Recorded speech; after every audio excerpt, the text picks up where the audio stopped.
사이다 무비튼.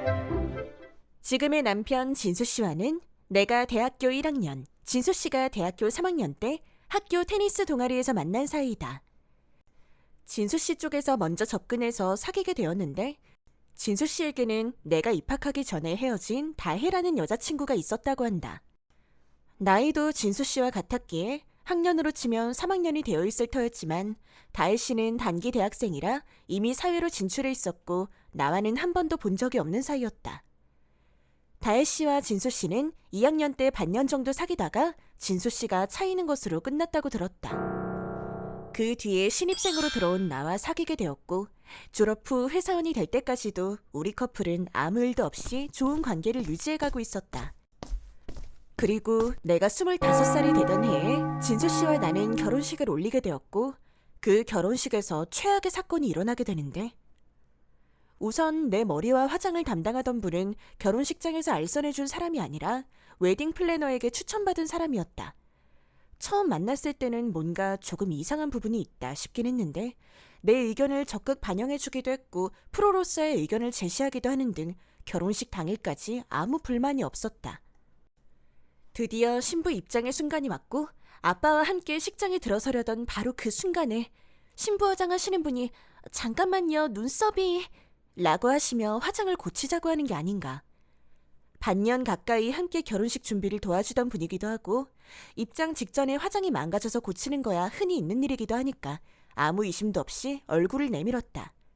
그분은 갑자기 붓펜 타입의 해외 유명 브랜드의 컨실러를 꺼내들었다.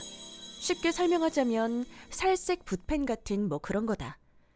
화장도 고쳤겠다 식장 내에 신부 입장곡이 흘러나오고 있었기에 그분이 빠르게 컨실러로 내 뺨을 훑는가 싶더니 문이 열리고 성대한 박수와 환호성을 받으며 식장으로 걸어 들어갔다. 그러면서 진수 씨의 얼굴을 바라봤는데 왠지 당황스러운 기색이 역력했다. 주례 선생님도 부모님도 장례의 하객들도 다들 멍한 표정이 되어 있었다. 다들 왜 그러는 걸까? 알턱이 없는 나는 고개를 갸웃거리며 버진로드를 걸어갔다. 그도 그럴 것이 방금 프로의 손길이 거쳐간 얼굴이기도 하고 그 원인이 내 얼굴일 거라고는 상상도 하지 못했던 거다. 드레스가 찢어지기라도 했나 싶어서 이리저리 살펴봤지만 드레스는 변함없이 근사하기만 했고 아무 문제도 없었다. 아빠와 함께 버진로드를 한 걸음 한 걸음 걸어갈 때마다 진수 씨의 얼굴이 점점 선명하게 보였는데 진수 씨 역시 점점 가까워지는 내 얼굴과 함께 얼굴이 점점 찌푸려지고 있다는 걸 알 수 있었다. 그리고 아빠가 신랑에게 신부의 손을 넘겨준 그 순간 맨 앞자리에 앉아있던 언니가 갑자기 버진로드로 튀어나왔다. 그리고는 손수건을 꺼내서 내 뺨을 문지르기 시작하는 게 아닌가. 신부의 얼굴을 손수건으로 문지르다니 공들인 화장이 다 망가지기에 평소 같으면 생각도 할 수 없는 행위였지만 언니는 내 얼굴이 아플 정도로 손수건을 문질러대면서 눈물을 흘리고 있었다. 이런 상황에서 화를 낼 수도 없는 노릇이고 이게 무슨 상황인가 싶어서 혼란스럽기만 했다. 결혼식 중에 버진로드를 침범한 언니, 다른 사람들도 충분히 화를 낼 수 있는 상황이었지만 엄마는 물론이고 신랑인 진수 씨마저 그저 바라만 보고 있을 뿐. 주례 선생님도 착잡한 표정으로 바라만 보고 있고 결국 엄마가 나와서 울고 있는 언니를 달랬고 그제서야 언니는 서글픈 표정으로 자리로 돌아갔다.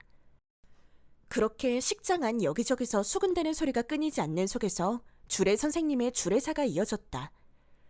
결혼식을 도중에 멈출 수도 없었기에 하객들도 가족들도 뭔가 불쾌한 표정을 한 채로 결혼식은 끝이 났다. 결혼식이 끝난 후 나와 신랑이 허리 숙여 하객들에게 감사의 인사를 한 후 퇴장을 했고 우리 등 뒤로 식장의 문이 닫히자마자 너 그 얼굴 어떻게 된 거야? 기다렸다는 듯 진수 씨가 내 어깨를 잡고 안타까운 듯 큰 소리를 냈다. 진수 씨의 당황하는 모습에 등 떠밀린 듯 나는 대기실의 거울로 드디어 자신의 얼굴을 확인하게 되었는데 뭐야 이게? 거울 속에 비친 내 얼굴에는 관자놀이에서 뺨까지 커다란 흉터가 그려져 있었다. 그제서야 나는 언니의 행동, 하객들과 신랑의 표정, 모든 것이 이해가 갔다. 뒤늦게 이게 어떻게 된 일인지 신부화장 담당자를 찾아봤지만 이미 종적을 감춘 뒤였다. 게다가 전화를 걸어도 연락조차 되지 않았고 아직 결혼식이 다 끝난 게 아닌데. 물론 결혼식은 끝나긴 했지만 아직 피로연이 남아있었다.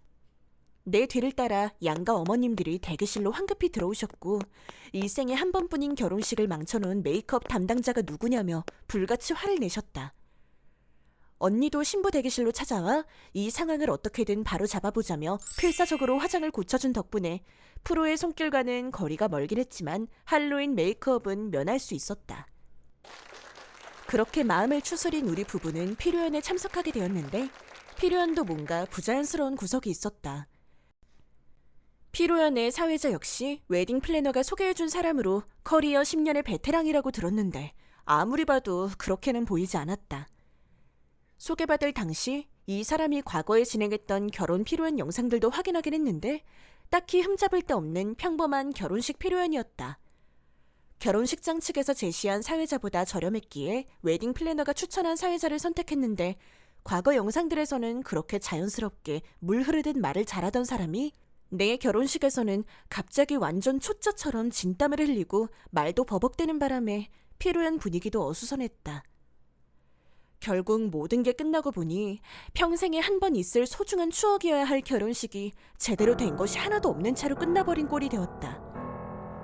피로연이 끝난 후 사회자는 인사는커녕 눈도 마주치지 않고 서둘러 도망가듯 돌아가 버렸다.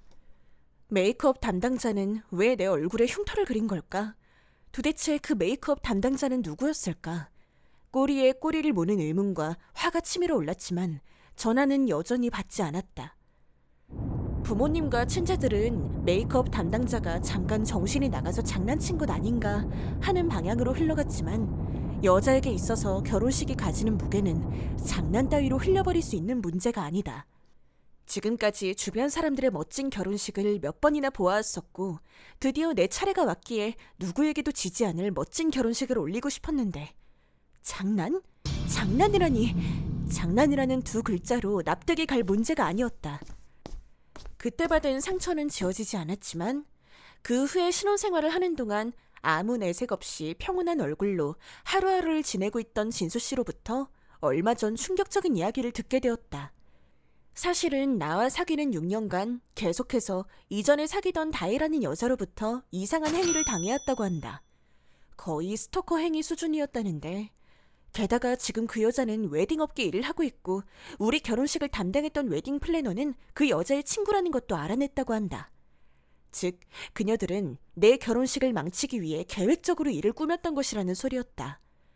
메이크업 담당자도 피로연 사회자도 내 결혼식을 엉망으로 만들라는 지시를 받고 100만 원씩의 보수가 주어졌다는 듯 했다. 메이크업 담당자는 자기 맡은 바 임무를 충실히 수행했지만 피로연 사회자는 마지막 남은 양심이 꿈틀거렸는지 미수에 그쳤다고 한다. 웨딩 플래너도 메이크업 담당자도 반년 가까운 시간 동안 결혼식 준비 때문에 몇 번이나 얼굴을 보고 함께 울고 웃던 사람들인데 단돈 100만 원에 앞에서는 웃으며 뒤로는 내 결혼식을 망칠 생각을 하고 있었다니 도저히 용서할 수가 없었다. 게다가 결혼식이라는 건 이혼이라도 하지 않는 한 평생에 한 번밖에 없는 빅 이벤트 아닌가. 그때 왔던 사람들을 다시 한번 초청해서 결혼식을 다시 할 수도 없는 노릇이니 끓어오르는 분노를 주체할 수가 없었다. 참고로 눈도 못 마주치고 도망쳤던 피로연 사회자는 사실 원고를 잘못 가져온 척하며 유흥업소에서 일하던 신부가 성병이 나아서 정말 다행이네요.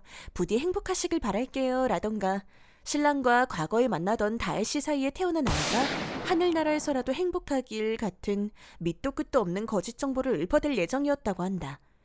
만약 피로연 사회자가 웨딩 플래너나 메이크업 담당자처럼 정말 그 원고를 읽어댔으면 결혼식은 제대로 엉망진창이 되어버렸을 테니 불행 중 다행이라면 다행인 셈이다. 사회자가 직전에 양심의 가책을 느끼지 않았더라면 생각만 해도 끔찍하다. 신혼생활 내내 그런 내색 한 번 안 하고 언제나 웃는 얼굴을 보이던 보살 같은 진수 씨. 그에 비해 결혼식이 끝나고 집에 돌아오자마자 슬픔과 괴로움으로 흐느껴 울던 나. 그런 나를 항상 위로해주고 보듬어주던 진수 씨였지만 사실 속으로는 누구보다 화가 나 있던 것이다.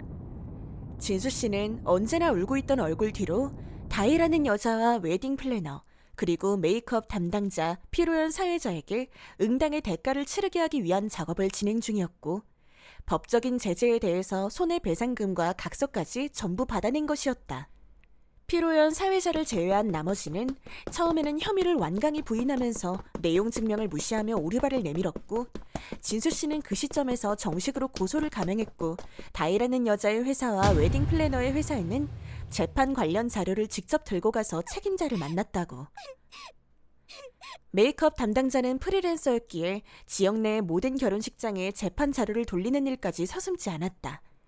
결국 다혜라는 여자와 메이크업 담당자는 서울로 도망을 쳤다는데 진수 씨는 그 수많은 서울 내 모든 웨딩 관련 업계에 두 사람의 만행을 담은 재판 자료를 일일이 메일로 발송하는 등의 노력 끝에 두 사람은 완전히 업계에서 매장되었다고 한다. 당연히 그래야지. 평생 한 번뿐인 결혼식에 신부의 얼굴에 장난을 치고 피로연까지 망치려들었던 플래너와 메이크업 담당자 사회자를 어디서 써준단 말인가. 결국 우리가 받아낸 피해 보상금은 결혼식과 피로연을 2번은 더 치를 수 있는 정도의 금액이었다. 그리고 원래는 신혼여행을 하와이로 갈 예정이었지만 결혼식도 그 모양으로 끝나버렸는데 신혼여행이라도 좋은 추억을 남겨야 한다는 진수 씨의 주장에 평소에 내가 가보고 싶어 하던 런던이나 파리를 경유하는 유럽 여행으로 전해졌고 너무 행복하고 멋진 신혼여행의 추억을 남길 수 있었다. 게다가 결혼식을 2번 할 수는 없지만 결혼 사진은 재촬영이 가능하다며 나에게는 비밀로 유명 사진작가와 스타일리스트에게 의뢰해 결혼 사진 재촬영을 준비해준 진수 씨. 결혼식장에 왔던 하객들에게 그렇게 촬영된 사진들을 보냈고 그렇게 친하지 않은 사람들에겐 괜찮은 사진들을 골라 엽서를 만들어서 보냈다. 여자 인생 최대의 빅 이벤트인 결혼식을 망쳐버린 건 큰 충격이었지만 이 남자라면 믿고 평생 함께 살아도 되겠다는 확신을 얻게 된 건 참 행복한 일이란 생각이 들었다. 이번 영상은 어떠셨나요? 재밌게 보셨다면 구독, 좋아요에 댓글까지 달아주시면 감사하겠습니다. 그럼 다음 영상에서 만나요.